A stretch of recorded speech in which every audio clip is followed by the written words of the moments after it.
What is a cartoon really? Many of us love cartoons. Most of us grew up reading them or having them read to us. The fact is, cartoons have been around a long time. There are all kinds of cartoons: strip comics, comic books, political cartoons, single-panel cartoons, graphic novels, web comics, animation, caricature. There's something for everyone. No matter the form they come in, cartoons elicit all kinds of emotions from the viewer: happiness, sadness, anger, hilarity, calm, and can transmit ideas in an instant. Cartoons are a universal medium, enjoyed and understood around the world and across borders. This is why they have survived so long as an art form.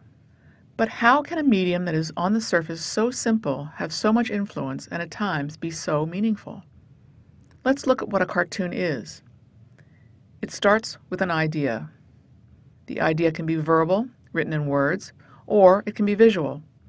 A visual idea is simply a picture, a drawing, a doodle.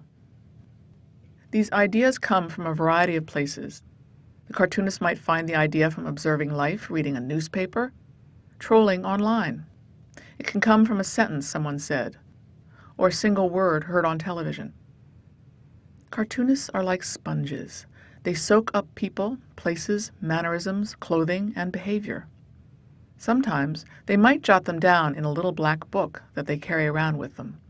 Other times it is just soaked up into the cartoonist's brain, only to be squeezed out later when she is sitting at her drawing table. Not only does a cartoonist have to be aware of what she is seeing visually, but she has to listen to herself think. In other words, take the incoming information and select it, shape it, and then use it for a cartoon. Now that you have an idea or something you think might be good for a cartoon, it's time to shape it. A cartoon is like a staged play. The cartoonist is playwright, director, stage designer, choreographer, and costume designer. The cartoon has characters, a set, dialogue, even if one line, and a backstory. The characters must be dressed to fit the idea, speak in a way that is natural and forwards the idea or gives the punchline. Nothing should be in the cartoon that is not absolutely necessary for the advancement of the idea. The image and words have to dance together in a way that makes sense.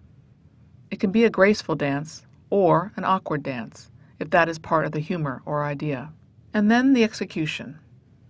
Some cartoonists sketch the idea with pencil, then ink it with pen using a light box.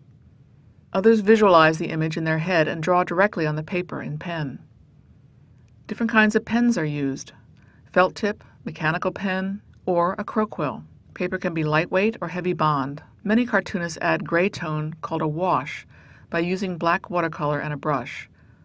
Others use a soft pencil for the tone. Color is usually created by using watercolor. A finished cartoon can then be scanned and adjusted, and the caption can be added on the computer with Photoshop. New technologies are emerging for the cartoonist's use in creating her cartoon. Photoshop can serve as a tool for color and image. Some may draw directly on a tablet with a stylus.